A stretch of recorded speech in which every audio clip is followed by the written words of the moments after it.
기가은비 기술 과정을 부탁해. 저작권과 초상권을 지켜주세요. 본 영상에는 프리픽스 이미지가 일부 포함되어 있습니다.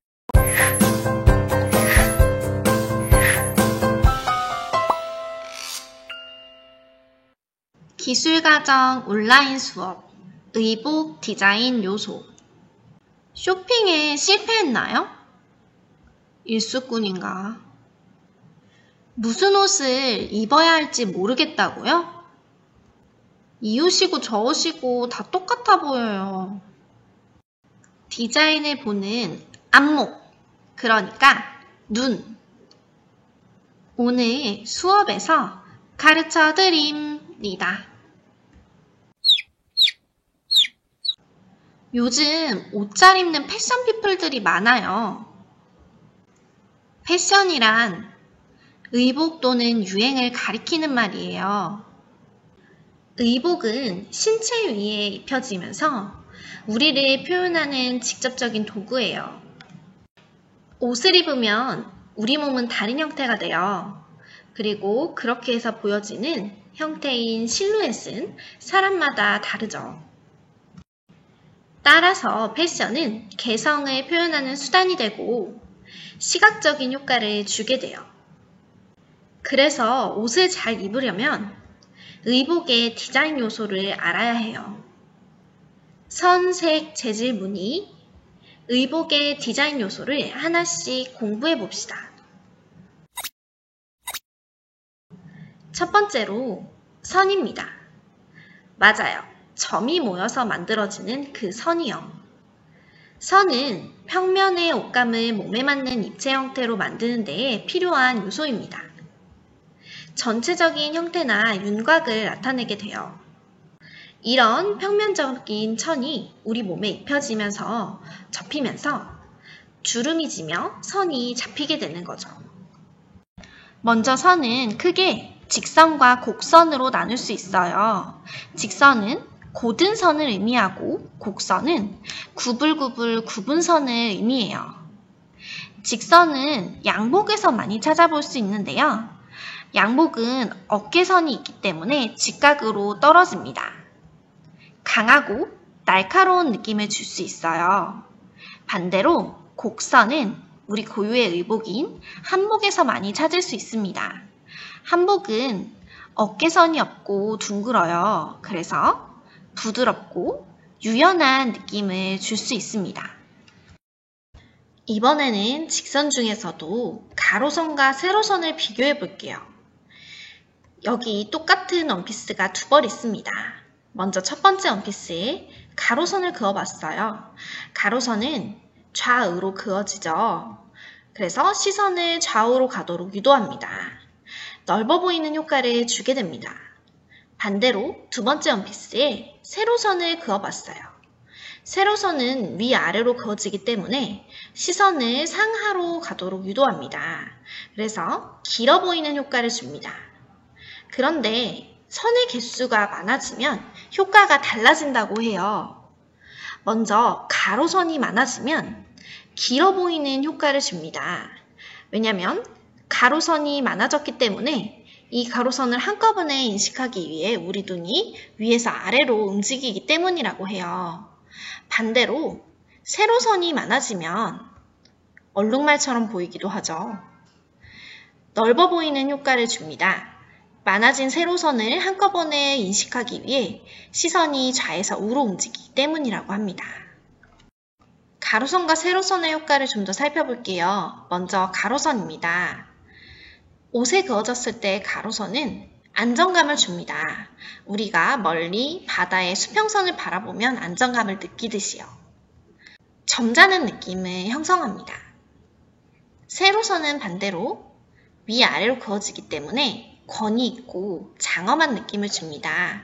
옷에 활용되었을 때는 지적인 느낌을 줄 수 있어요.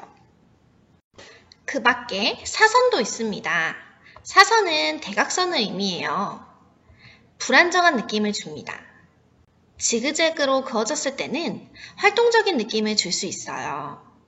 이렇게 옷에 활용되어 움직임을 나타내기도 합니다.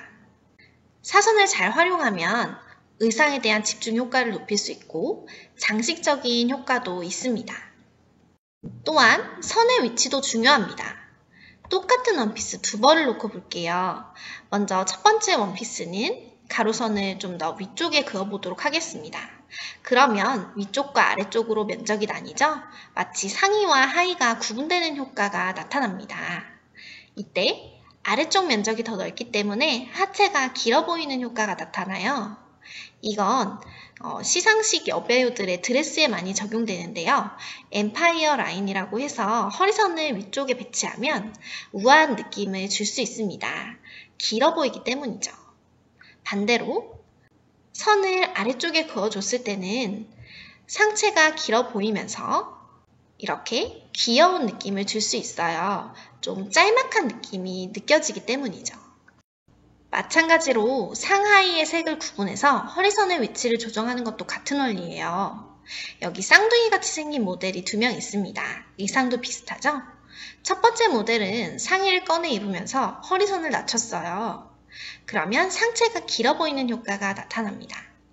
반대로 두 번째 모델은 상의를 넣어 입으면서 허리선을 높였네요. 이러면 하체가 길어 보이는 효과가 나타나요. 롱다리처럼 보이는 거죠. 하이웨이스트 팬츠도 이런 원리를 적용한 거라고 할 수 있어요. 또한 선의 굵기와 개수, 각도에 따라 느낌이 달라져요. 이걸 가장 잘 느낄 수 있는 아이템이 바로 넥타이입니다. 넥타이에 그어지는 선의 굵기나 개수에 따라 다양한 느낌을 받을 수 있죠. 두 번째 디자인 요소, 색입니다. 색은 옷의 전체적인 분위기를 시각적으로 가장 잘 전달하는 요소예요. 색에 따라 입은 사람의 성격, 나이, 분위기, 개성 등이 나타납니다. 색에 대해 알려면 3가지 요소를 알아야 해요. 색은 크게 색상, 명도, 채도를 가지고 있습니다. 먼저 색상. 색상은 컬러라고 할 수 있어요. 다양한 색깔을 원형으로 배치하여 표현한 먼셀의 색상안을 살펴보면서 이야기해 볼게요. 색상안은 크게 빨간색과 청록색을 반대로 놓고 다양한 색깔을 무지개 색처럼 나열을 한 것입니다. 빨간색의 근처에는 유사한 색상인 주황색, 노란색이 있어요. 이런 색들을 모두 통틀어 난색이라고 합니다. 난색은 따뜻하다는 뜻인데요. 따뜻함을 느끼게 하는 색상을 난색이라고 해요. 유쾌하고 만족스러운 느낌을 줄 수 있어요. 음식에서는 빨간색을 보고 먹음직스럽다고 느끼게 되죠. 반대쪽에 있는 청록색 계열 중에는 파랑, 남색, 보라색이 있습니다. 이런 색들을 묶어서 한색이라고 해요. 한자는 찰 한자를 써서 차가움을 느끼게 하는 색이란 뜻인데요. 시원하고 사색적인 느낌을 줄 수 있어요. 생각을 하게 되는 색깔이란 뜻이죠. 그러면 옷에서의 난색과 한색의 효과를 좀 더 살펴볼게요. 빨간 계열의 셔츠가 난색이라고 할 수 있고요. 파란 계열의 셔츠가 한색이라고 할 수 있습니다. 붉은색 원피스를 보세요. 활동적인 느낌을 주죠? 그 이유는 빨간색이 튀어나올 듯한 에너지를 가지고 있기 때문이죠. 전진하는 느낌, 앞으로 튀어나올 것 같은 느낌을 줘요. 그 결과 확대되어 보이는 효과가 있습니다. 자칫하면 뚱뚱해 보일 수가 있다는 거죠. 반대로 파란색 원피스를 볼까요? 차분한 느낌을 줍니다. 상대적으로 들어가 보이는 효과를 줘요. 후퇴하는 느낌이 있죠. 그 결과 옷으로 입었을 때는 축소되어 보이는 효과가 있습니다. 잘 활용하면 상대적으로 날씬해 보일 수 있다는 거죠. 다양한 색상을 함께 사용하여 조화의 효과를 사용하는 방법에 대해 알려드릴게요. 유사 색상 조화와 대비 색상 조화를 살펴봅시다. 유사 색상 조화는 이렇게 비슷한 색상끼리 같이 매치하는 건데요. 시선을 길게 연결시킬 수 있습니다. 비슷한 색들이 연결되어 있기 때문이죠. 키가 더 커 보이고 길어 보이는 효과를 줍니다. 시선이 중간에 끊기지 않기 때문이죠. 예를 들면 청청 패션을 들 수 있는데요. 청청 패션은 일종의 동일 색상 조화입니다. 위아래 동일한 색깔을 사용하기 때문에 시선이 중간에 끊기지 않고 길어 보이게 하는 효과가 있습니다. 반대로 대비 색상 조화는 이렇게 완전히 다른 색을 위아래에 배치하는 건데요. 이건 태극기 패션이라고 할 수 있어요. 위쪽 빨강, 아래쪽 파랑을 입었기 때문이죠. 위아래 대비가 심하기 때문에 강한 자극을 줄 수 있고요. 생동감이 느껴집니다. 또 다른 예시를 볼까요? 위쪽에 빨강, 아래쪽에 초록을 입은 수박바 패션입니다. 자칫하면 촌스러운 디자인처럼 보일 수 있지만 톡톡 튀고 유쾌한 느낌을 줄 수 있는 조화 방법입니다. 그 다음으로 다른 세 개 요소인 명도와 채도를 간단히 살펴볼게요. 명도는 밝을 명자를 써서 밝고 어두운 정도를 나타내는 말이에요. 가장 밝은 흰색부터 가장 어두운 검정색까지 색상을 다르게 표현할 수 있습니다. 채도는 반면 맑고 탁한 정도를 의미하는 거예요. 빨간색을 기준으로 살펴볼게요. 여자들이 많이 사용하는 립스틱이나 틴트를 기준으로 살펴보면 좋겠네요. 선명하고 맑을수록 고채도이고 탁할수록 저채도가 됩니다. 여자친구들이 많이 사용하는 맑은 빨간색 틴트는 고채도의 색깔이라고 할 수 있을 것 같아요. 그렇다면 무채색 옷은 뭘까요? 이렇게 그레이 톤의 옷을 보통 무채색 옷이라고 하는데요. 색상과 채도가 없는 경우에 해당이 됩니다. 단조롭기 때문에 단정하고 깔끔한 느낌을 줄 수 있어요. 세 번째 의복 디자인 요소, 재질입니다. 재질은 재료의 성질을 뜻하는 말이에요. 우리는 지금 옷에 대해 배우고 있죠? 옷의 재료가 뭐죠? 맞아요, 옷감입니다. 그래서 여기서의 재질은 옷감이 가지고 있는 촉각적 또는 시각적인 특징을 말합니다. 그냥 눈으로만 봤는데도 옷의 느낌이 어떤지 올 때가 있죠.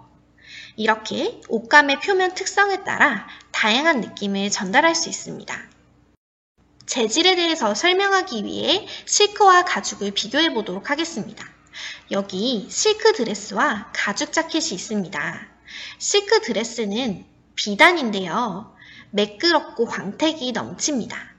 반대로 가죽 자켓은 보들보들하면서도 야생적인 느낌을 줘요. 이렇게 같은 검정색이라도 재질에 따라 다른 느낌과 효과를 줄 수 있습니다. 이번엔 얇고 부드러운 재질을 살펴볼게요. 여자들의 드레스나 무용복, 블라우스와 같은 옷에 사용이 되죠. 우아한 느낌을 줍니다. 하늘하늘 흔들리기 때문이죠. 부피가 크고 표면이 거친 소재는 어떨까요? 겨울에 자주 입는 니트류나 유니클로의 후리스, 털조끼, 스웨터를 떠올려 보면 좋을 것 같아요. 또한 패션에 많이 사용되는 각종 장식과 문양들을 떠올려 보세요. 모두 볼륨감이 느껴지는 효과가 있습니다. 자칫하면 덩치가 커 보일 수 있어요. 광택이 풍부한 소재를 살펴볼게요. 골드, 실버와 같이 금속 느낌이 나는 소재가 패션에서 자주 사용이 됩니다. 또한 레깅스 중에서도 가죽 레깅스는 당당하고 멋진 느낌을 줄 수 있어요. 전통 의상에서 사용되는 광이 나는 재질은 고급스러운 분위기를 형성해 줍니다. 이러한 광택이 풍부한 소재는 빛을 반사하기 때문에 부피를 부풀려 몸집을 커 보이게 할 수 있습니다. 포인트로 사용하면 좋은 효과를 주지만 뚱뚱해 보이지 않도록 조심해야 해요. 네 번째 의복 디자인 요소, 무늬입니다. 같은 모양이 반복적으로 배치되어 생긴 무늬는 시각적인 질서를 이룹니다.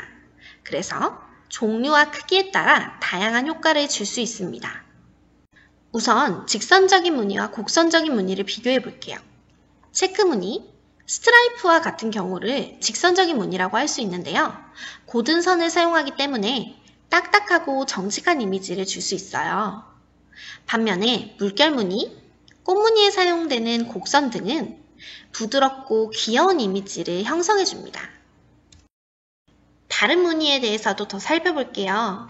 체크 무늬는 가로선과 세로선의 조화라고 할 수 있는데요. 셔츠로도 많이 입죠. 직선적이고 세련된 느낌을 줄 수 있습니다. 규칙적으로 사용되는 무늬들은 셔츠에 활용되어 단정하고 성실한 느낌을 줄 수 있습니다. 이번엔 무늬가 클 때와 작을 때를 비교해 볼게요. 땡땡이 문양 두 종류를 준비했어요. 땡땡이를 다른 말로 도트라고 하는데요. 큰 도트가 포함된 원피스를 입었을 때입니다. 문양이 크기 때문에 생동감 있고 대담한 느낌을 줍니다. 옷에 적용했을 때 무늬가 커지면 개성이 느껴지고요. 무늬로 인해 다른 바깥 면적이 좁아지기 때문에 상대적으로 몸집은 작아 보입니다. 반대로 작은 땡땡이가 포함된 도트 원피스를 입었을 때입니다. 잔잔하고 차분한 느낌을 줄 수 있습니다. 문양이 작아지면 상대적으로 바깥에 있는 배경 면적이 넓어지기 때문에 몸집이 커 보이는 효과를 줄 수가 있어요. 출석과제, 설문지로 정리하기. 의복의 디자인 요소에 대한 설문지 퀴즈를 풀어보세요. 다음과 같이 문제가 제시됩니다. 다 작성하고 완료로 표시 버튼을 꼭 눌러주세요. 우리가 입는 옷에는 다양한 디자인 요소가 숨어 있습니다. 미묘한 차이지만 디자인 요소를 잘 활용하면 입는 사람의 매력을 증가시킬 수가 있어요.